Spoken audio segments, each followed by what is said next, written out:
Hello again, everyone. I'm Bill Brenner, and I'm here with my colleague Paul Wagenseil. Welcome back to CyberRisk TV, coming to you live from the Four Seasons in Las Vegas. And today has been an action-packed day. We've had a lot of fabulous executive interviews here, and you have been busy attending talks. Let's talk about that. Ooh, talks.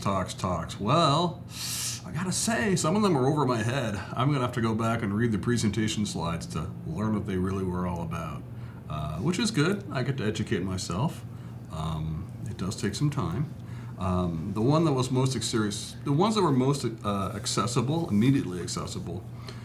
There was one by Chris Weisopel about generative AI and how error prone it is, and how you can use it to basically error check code, but it's not even that good at that. And so what he and some other people are doing, he didn't name them, they're trying to come up with a limited but very focused LLM program that actually does check code. It's going to be trained on a contained data set. It's going to be trained to spot bad code and distinguish it from good code, because they said the only way to really get ahead of all the bad code that's going to be coming from basically Copilot-like applications or AI applications is to combat it with another form of AI that can catch all the mistakes. So that was really interesting. I'm going to write that one up as soon as I can. Mm-hmm. There was another one about about Chinese gambling websites. Apparently there are about 170,000 of these. Most of them are running through the same DNS servers. It turns out there's an organization that lets you, I guess you could call it gambling websites as a service.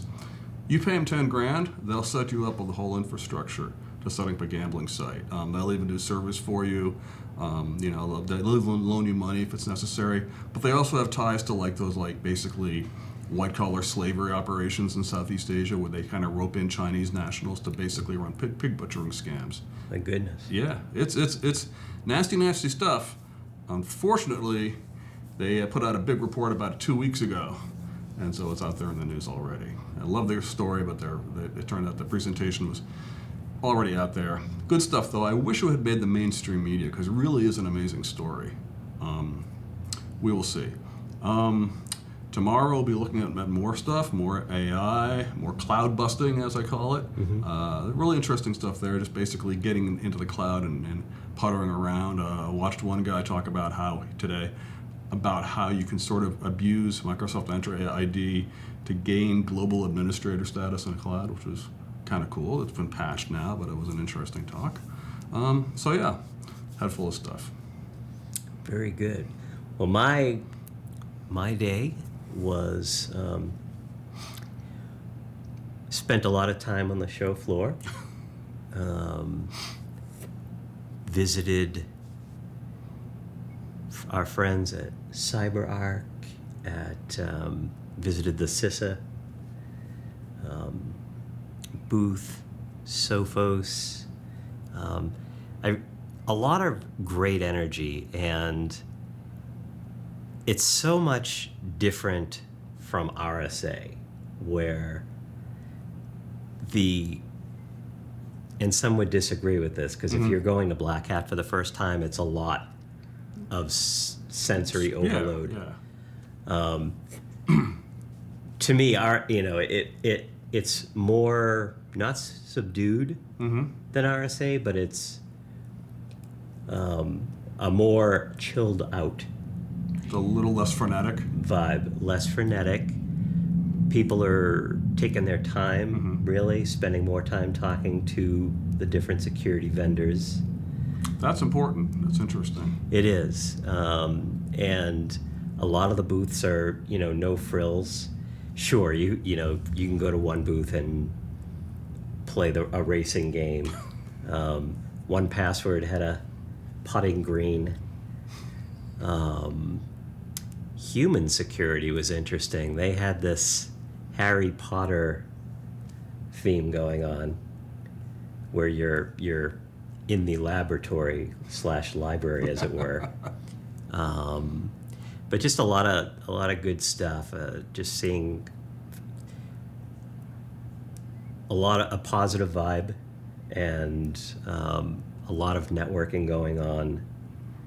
I was able to have some great conversations with some of our clients, and I look forward to doing more of that tomorrow. But all in all, and yes, it's tricky because sometimes you're going to go to somebody's talk, and no matter how smart you are, no matter how much cybersecurity experience you have, some things will go over your head, as you say.